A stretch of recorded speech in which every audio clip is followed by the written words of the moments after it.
बच्चों, आज हम लोग पढ़ेंगे विज्ञान भारती कक्षा 7 की अभ्यास पुस्तिका इकाई 8 जीवों में श्वसन। प्रश्न 1। जब हम कुछ समय के लिए सांस रोकने की कोशिश करते हैं तो दम घुटने लगता है, तो ऐसा क्यों होता है?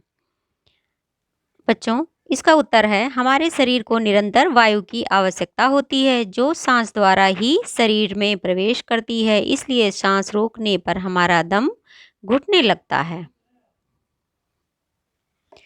प्रश्न नंबर 2। साइकिल के पहिए में हवा भरते हैं तो पहिया फूल जाता है और जब पहिए से हवा निकल जाती है तो पहिया पिचक जाता है। ठीक ऐसे ही हमारे शरीर के अंदर फेफड़े होते हैं जिनमें हवा भरती है और हवा बाहर निकलती है। यदि हमारे शरीर से फेफड़े निकाल दिए जाएं तो क्या होगा? उत्तर। हमारे शरीर में फेफड़ों के द्वारा ही श्वसन होता है। फेफड़े निकाल लेने से श्वसन संभव नहीं हो पाएगा और व्यक्ति की मृत्यु हो जाएगी। प्रश्न नंबर 3। यदि हवा से भरे हुए गुब्बारे को या कोल्ड ड्रिंक की बोतल को खोलते हैं तो क्या होता है? बच्चों, आपने देखा भी होगा कि किसी भी गुब्बारे को जब उसमें से हवा निकाल लेते हैं तो हवा बहुत तेज़ी से बाहर निकलने लगती है। इसी प्रकार कोल्ड ड्रिंक की बॉटल भी खोलने से कोल्ड ड्रिंक तेज़ी से बाहर निकलने लगती है। अगला प्रश्न। हमारी नाक हवा को अंदर खींचती है, सांस लेने में ली गई हवा को साफ करती है। नाक में छोटे छोटे बाल रोए होते हैं जो रोगाणुओं, धूल के कणों को अंदर आने से रोकते हैं। नाक बाहर की हवा को अंदर आने पर हवा का तापमान भी नियंत्रित करती है। नाक हवा को अंतः श्वसन नमी प्रदान करती है। तो इसका प्रश्न है बच्चों, क्या होगा अगर हम नाक के स्थान पर मुंह से सांस लें? उत्तर। हवा में रोगाणु तथा धूल कण होते हैं। मुंह से सांस लेने पर वो अंदर चले जाएंगे। सर्दी जुकाम होने पर सांस लेने में कठिनाई क्यों होती है? उत्तर। जुकाम होने पर नाक के अंदर म्यूकस जमा हो जाती है, इसलिए सांस लेने में कठिनाई होती है। वातावरण की ऑक्सीजन युक्त वायु नाक से फेफड़ों तक पहुंचना अंतः श्वसन तथा फेफड़ों की कार्बन डाइऑक्साइड युक्त वायु को नाक द्वारा बाहर निकालने की क्रिया को उच्छ्वसन यानी श्वसन कहते हैं। अंतः श्वसन प्लस उच्छ्वसन, देखिए यहाँ पे है श्वासोच्छ्वास, सांस लेना तथा सांस छोड़ना। बच्चों, इसमें प्रश्न है, जरा सोचिए, मछलियों, कॉकरोच, केचुए में तो नाक नहीं होती, तो ये सब कैसे सांस लेते हैं? बच्चों, मछलियाँ क्लोम या गलफड़े, जिसको गिल्स भी बोलते हैं, से सांस लेती हैं। कॉकरोच श्वास रंध्रों से सांस लेते हैं तथा केचुए में श्वसन क्रिया त्वचा द्वारा होती है। प्रश्न 6 है, सुमेलित कीजिए कॉलम आ, कॉलम बा। यहाँ पे बच्चों मछली का चित्र दिया हुआ है, कॉकरोच है, केचुआ है, इसमें आपको मिलान करना है। कॉलम बा में दिया हुआ है त्वचा, गिल्स, ट्रैकिया। बच्चों, आपने पहले भी पढ़ा होगा कि मछलियाँ किससे सांस लेती हैं? गिल्स के द्वारा। गिल्स या गलफड़े कॉकरोच ट्रैकिया के द्वारा और केंचुए त्वचा के द्वारा सांस लेते हैं। प्रश्न नंबर 7। चित्र को देखकर बॉक्स में अंग का नाम लिखिए। बच्चों, इस चित्र को आप ध्यान से देखिए और बताइए कि ये क्या है। बच्चों देखिए, ये नासा द्वार है और ये फेफड़ा। मनुष्य के श्वसन के विभिन्न भाग।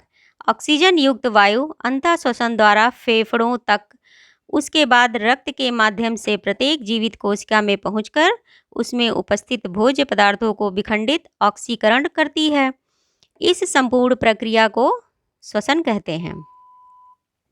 नासाद्वार, नासा गुहा, ग्रसनी, श्वास नली, श्वसनिया, फेफड़े। उपरोक्त प्रक्रिया को श्वसन प्रक्रिया कहते हैं। प्रश्न 8। सही कथन के आगे सही का तथा गलत कथन के आगे गलत का चिन्ह लगाइए।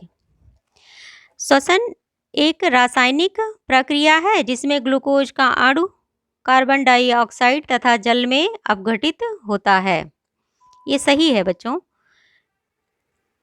श्वासोच्छ्वास कोशिकाओं के बाहर होने वाली क्रिया है।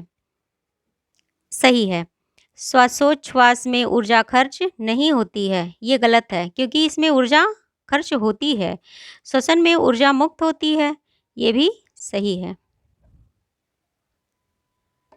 प्रश्न नंबर 9, मास्टर जी ने ललित 12 वर्ष को उसके छोटे भाई 1 वर्ष, उसके पिताजी 35 वर्ष तथा दादाजी 65 वर्ष 1 मिनट में कितनी बार सांस लेते हैं, स्टॉप वॉच की सहायता से जांच करने के लिए कहा। तत्पश्चात मास्टर जी ने ललित को साड़ी से मेल करने के लिए कहा। बच्चों, नवजात शिशुओं में 30 से 60 बार प्रति मिनट की दर से, स्कूल का छात्र 25 से 30 बार प्रति मिनट, वयस्क 18 से 30 बार, वृद्ध 15 से 18 बार प्रति मिनट सांस लेते हैं। करके देखें। मास्टर जी ने ललित से कहा, एक छोटा गुब्बारा और एक बड़ा गुब्बारा लो, दोनों गुब्बारों में हवा भरो। अब दोनों गुब्बारों में से एक ही समय पर हवा निकालो। यह तो स्पष्ट है कि छोटा गुब्बारा जल्दी खाली हो जाएगा। इसी तरह फेफड़ों में हवा भरती और निकलती है। प्रश्न, उपरोक्त कथन के आधार पर बताइए क्या कारण है कि सभी सदस्यों का श्वसन दर अलग अलग है। बच्चों, श्वसन दर फेफड़ों के स्वास्थ्य तथा उम्र पर निर्भर करता है। कारण बताओ। प्रश्न संख्या 11, क्या कारण है कि किसान खेतों की मिट्टी की गुड़ाई समय समय पर करते रहते हैं। उत्तर, किसान खेतों की मिट्टी की गुड़ाई समय समय पर करते हैं जिससे कि मिट्टी भुरभुरी हो जाए और मिट्टी के कणों के बीच हवा और पानी रुक सके, जो कि पौधों के लिए बहुत लाभदायक है।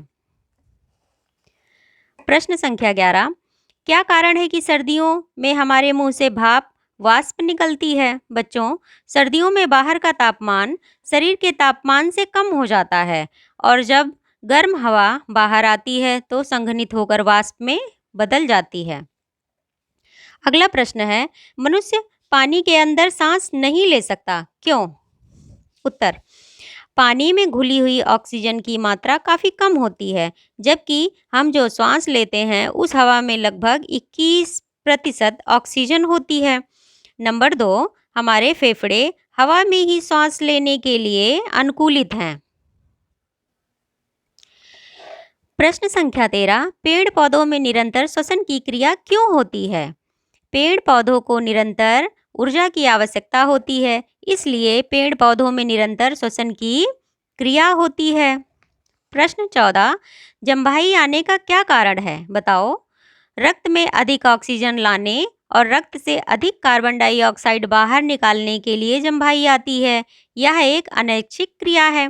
बच्चों, क्या आप जानते हैं कि अनैच्छिक क्रिया क्या होती है। बच्चों, अनैच्छिक क्रिया का मतलब होता है जो हमारी इच्छा से ना हो, और ऐच्छिक क्रियाएं ऐसी क्रियाएं होती हैं जो हमारी इच्छा से होती हैं। प्रश्न 15, एक शब्द में उत्तर दो। काष्ठीय तनों में स्टोमेटा अनुपस्थित होते हैं, अतः उनमें श्वसन के लिए कौन सी संरचना होती है। बच्चों, आप जानते हैं कि श्वसन की क्रिया स्टोमेटा के द्वारा होती है, लेकिन जो तने काष्ठीय हो जाते हैं उनमें वातरंध्र या लेंटिसल्स पाए जाते हैं और वो उसी से श्वसन करते हैं। बच्चों, अगला प्रश्न है, मेढक एक उभयचर प्राणी है, वह जल और थल दोनों में रह सकता है। बच्चों, ऐसे प्राणियों को उभयचर बोलते हैं जो जल और थल दोनों में रहते हैं। वह दोनों ही स्थितियों में किस प्रकार से सांस लेता है। बच्चों, जल में मेढक त्वचा द्वारा तथा थल में फेफड़े के द्वारा मेढक श्वसन करता है।